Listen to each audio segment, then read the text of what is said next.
Perkenalkan, nama saya Melinjunda Manakane, NPM 1215520120167, Program Studi Informatika, mata kuliah pengantar Teknik Informatika, berasal dari Universitas Kristen Indonesia Maluku. Pengertian teknik informatika dan komputer dari kalkulasi hingga komunikasi. Komputer adalah serangkaian ataupun sekelompok mesin elektronik yang terdiri dari ribuan bahkan jutaan komponen yang dapat saling bekerja sama serta membentuk sebuah sistem kerja yang rapi dan teliti. Sistem ini kemudian dapat digunakan untuk melaksanakan serangkaian pekerjaan secara otomatis berdasar urutan instruksi atau program yang diberikan ke depannya. Manfaat yang pertama, bidang pendidikan. Paket aplikasi dalam dunia pendidikan yang digunakan untuk membantu memudahkan dalam mempelajari matematika, bahasa Inggris, dan lain-lain. Dan dengan diadakannya internet memudahkan pembelajaran jarak jauh. Bidang industri. Penggunaan komputer di bidang industri sekarang ini telah meluas digunakan karena memungkinkan proses produksi di dalam industri lebih efisien dan lebih efektif. Dalam proses produksi komputer dapat digunakan untuk pengawasan numerik atau pengawasan proses. Bidang ilmu dan teknologi. Pada bidang iptek contohnya yaitu pada bidang pengembangan teknologi nuklir. Pada ahli nuklir dapat membuat model reaktor nuklir pada layar komputer dan tidak lagi perlu membuat model sebenarnya, dan juga untuk menghindari biaya dan risiko bahaya nuklir. Bidang pemerintahan. Pemerintahan juga mulai menerapkan sistem ICT, Information and Communication Technology. Ini yang terdiri dari fungsi-fungsi input, proses output sehingga memudahkan tugas dan pelaporan. Bidang kedokteran. Komputer ini digunakan untuk mendiagnosa penyakit dengan menemukan obat yang tepat. Penggunaan komputer dalam dunia komputer ditandai dengan penggunaan sistem CAD pertama kali tahun 1973 untuk membuat gambar otak. Bidang perjalanan. Komputer ini digunakan untuk pengaturan jadwal kedatangan maupun jadwal keberangkatan penerbangan sehingga memudahkan para pelancong, dan juga digunakan sebagai sistem pemesanan tiket online. Hubungan komputer dengan teknologi informasi. Dengan adanya dukungan teknologi informasi dan komunikasi, informasi dalam bentuk apapun dan untuk berbagai kepentingan dapat disebarluaskan dengan mudah sehingga dapat dengan cepat mempengaruhi cara pandang dan gaya hidup budaya suatu bangsa. Semakin canggih dukungan teknologi, semakin besar pula arus informasi dapat dialirkan dengan jangkauan dan dampak global. Namun pengaruh teknologi informasi dan komunikasi meliputi dua sisi, yaitu pengaruh positif dan pengaruh negatif. Pengaruh positif yang bisa kita rasakan adalah peningkatan kecepatan, ketepatan, akurasi, dan kemudahan yang memberikan efisiensi dalam berbagai bidang, khususnya dalam masalah waktu, tenaga, dan biaya. Sedangkan pengaruh negatif dari teknologi informasi dan komunikasi contoh dalam aspek ekonomi. Terbukanya pasar bebas memungkinkan produk luar negeri masuk dengan mudahnya. Dengan banyaknya produk luar negeri dan ditambahnya harga relatif lebih murah dapat mengurangi rasa kecintaan masyarakat terhadap produk dalam negeri. Dengan hilangnya rasa cinta terhadap produk dalam negeri menunjukkan gejala berkurangnya rasa nasionalisme masyarakat kita terhadap bangsa Indonesia. Hidup tanpa komputer. Hidup tanpa komputer mungkin sebagian masyarakat dalam era globalisasi mendengar kata hidup tanpa komputer pasti akan menjawab tidak bisa, karena komputer sangat membantu dalam menyelesaikan tugas-tugas.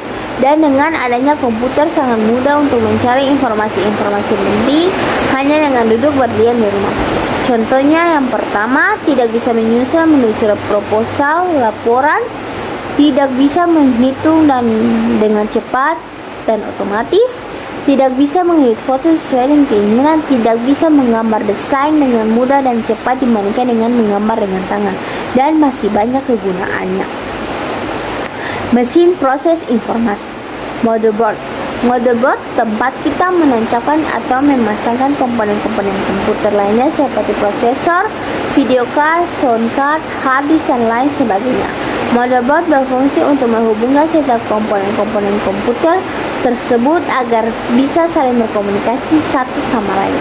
Setiap motherboard memiliki spesifiknya masing-masing, spesifik seperti prosesor, apa yang didukungnya, dan berapa kapasitas maksimal RAM yang didukung oleh motherboard tersebut. Prosesor, otak sebuah komputer yang bertugas memproses perintah dan logika yang diberikan oleh operator komputer.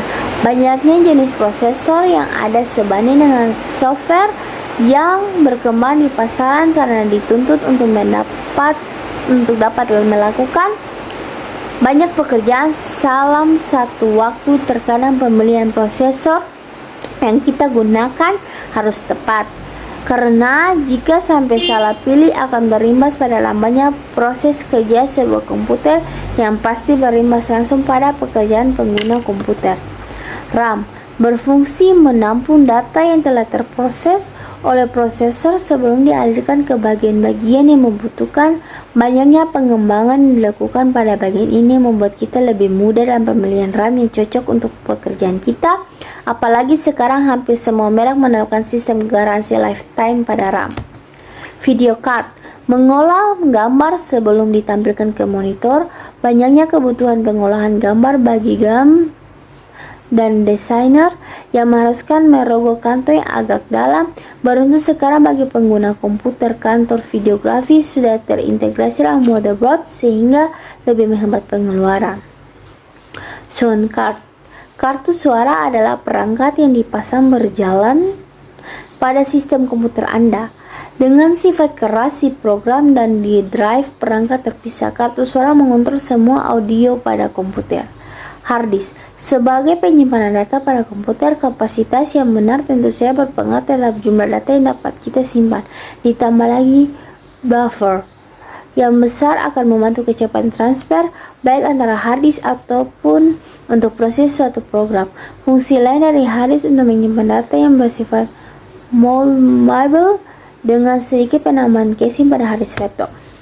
Optical disc, fungsi utama untuk pembacaan pada media CD ataupun DVD. Memang secara fungsi sekarang kurang diminati karena banyaknya media penyimpanan bersifat movable dan berkapasitas lebih besar daripada CD, DVD atau wireless yang dapat diakses langsung dapat menggunakan CD ataupun DVD. Power supply menggunakan jenis daya listrik yang tersedia di stok kontak 120 volt 60 Hz, mampu menjadi arus komputer dapat digunakan 15 dan 12 volt DC saat ini. Biasanya komponen elektronik digital dan sirkuit di komputer seperti motherboard, kartu adaptor, dan papan disk drive logika gunakan 5 volt power, dan kipas dan motor disk drive menggunakan daya 12 volt. Untuk komputer untuk berjalan dengan baik, pasokan dari kedua jenis arus harus disediakan setiap saat. Casing berfungsi sebagai tempat kita meletakkan atau menempelkan motherboard, power supply, optical disk drive, hard disk, dan lain sebagainya, melindungi berbagai komponen dalamnya dari debu, panas, air, atau kotoran lainnya pada saat bekerja. Klasifikasi komputer. Yang pertama, komputer berdasarkan data yang diolah dibagi menjadi dua. Komputer analog. Komputer ini merupakan komputer yang dapat digunakan untuk menerima sinyal analog. Biasanya digunakan untuk melakukan pengecekan untuk data yang tidak berbentuk angka karena data yang didapatkan adalah data yang bersifat gelombang. Daftar di komputer digital. Komputer ini merupakan komputer yang kebanyakan yang kita kenal. Data yang diterimanya adalah data yang sudah berupa data digital, sedangkan fungsinya digunakan untuk mengolah data yang bersifat kuantitatif dalam bentuk angka, huruf, tanda baca, dan lain-lain. Komputer hybrid merupakan komputer yang memiliki kemampuan dari komputer analog dan komputer digital. Komputer jenis ini diperuntukkan untuk pengolahan data yang sifatnya baik kuantitatif maupun kualitatif, dan perkataan lain dari kuantitatif yang diolah menghasilkan kualitatifnya dan sebaliknya. Yang berikut komputer berdasarkan penggunaannya. Special purpose computer. Berarti komputer untuk keperluan khusus. Komputer ini dirancang hanya untuk menyelesaikan suatu masalah tertentu. Perangkat yang ada pada komputer ini baik komponen input, output, pemproses, serta software-nya telah dirancang untuk keperluan tersebut. Contoh dari special purpose komputer ini adalah komputer yang digunakan untuk kasir pada supermarket, komputer untuk kedokteran. General purpose komputer merupakan komputer yang dibuat untuk keperluan secara umum, sehingga komputer tersebut dapat digunakan untuk mengerjakan berbagai macam pekerjaan sesuai dengan kemampuan usernya. Personal komputer merupakan salah satu contoh dari kategori ini. Yang berikut komputer berdasarkan skala kemampuannya. Small scale computer.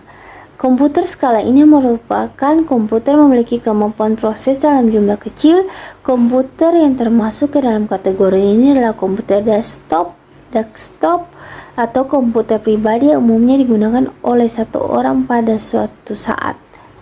Medium scale computer. Komputer untuk skala menengah. Komputer yang termasuk ke dalam kategori ini adalah komputer mini yang biasanya melayani penggunanya pada terminal. Large scale computer.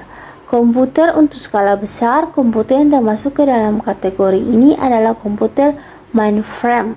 Pada mesin tersebut dapat diakses beramai-ramai dan sudah dilengkapi dengan perangkat dan software yang lengkap. Yang berikut komputer berdasarkan ukurannya. Tower atau menara adalah komputer yang biasanya diletakkan di samping atau di bawah meja karena ukurannya yang relatif besar sehingga memenuhi meja. Desktop adalah komputer yang berukuran sedikit lebih kecil dari tower tetapi biasanya diletakkan di atas meja. Portable adalah komputer yang ukuran sedikit lebih kecil dari desktop karena bagian-bagiannya dapat dirangkai menjadi suatu kotak saja sehingga mudah dibawa kemana-mana. Notebook adalah komputer yang ukurannya sebesar buku catatan saja, di mana sekarang banyak dipakai pelajar, mahasiswa, dosen, pengusaha, peneliti, dan sebagainya. Subnotebook adalah komputer yang ukurannya ada di antara komputer notebook dan laptop. Laptop adalah komputer yang dapat digenggam karena ukurannya yang sangat kecil, kira-kira sedikit lebih kecil dibandingkan kaset video beta. Komputer berdasarkan prosesor komputer.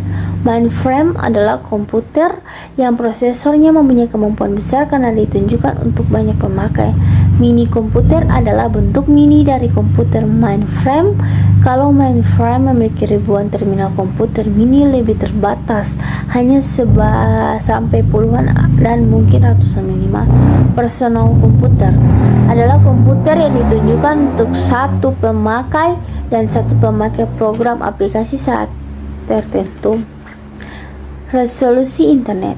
Internet pertama kali muncul pada tahun 1969 dalam bentuk sebuah jaringan komputer yang dibuat oleh ARPA.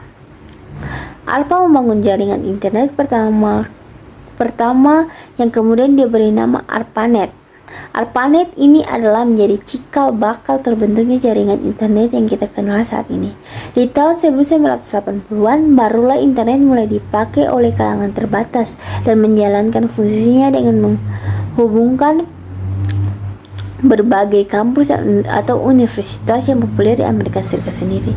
Protokol standar dari TCP sendiri melalui dipublikasi di Public tahun 1982. Adanya nama domain juga sudah mulai dipakai 4 tahun setelahnya, tepatnya di tahun 1984 lalu.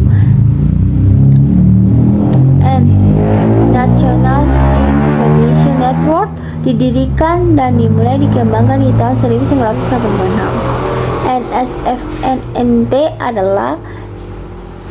NSFNT inilah yang mulai menggantikan peranan dari ARPANET sebagai suatu wadah riset terkait di Amerika Serikat. Beberapa jaringan internasional yang pada banyak negara akhirnya mulai dikembangkan dihubungkan lewat NSFNT tersebut.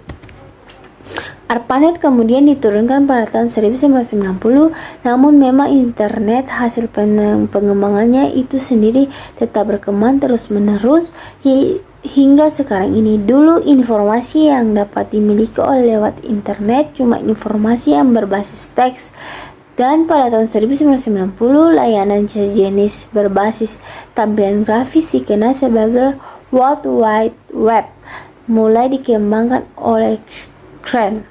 Pada waktu itu jaringan internet Indonesia lebih dikenal dengan nama unik yaitu Paguyuban Network.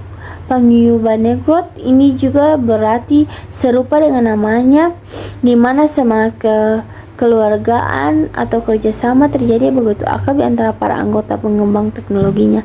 Hal ini cukup berbeda bila dibandingkan dengan suasana pengembang internet di Indonesia sekarang ini yang tentunya lebih ke arah komersial tujuannya. Tapi tentunya tak hanya sisi negatif yang dirasa.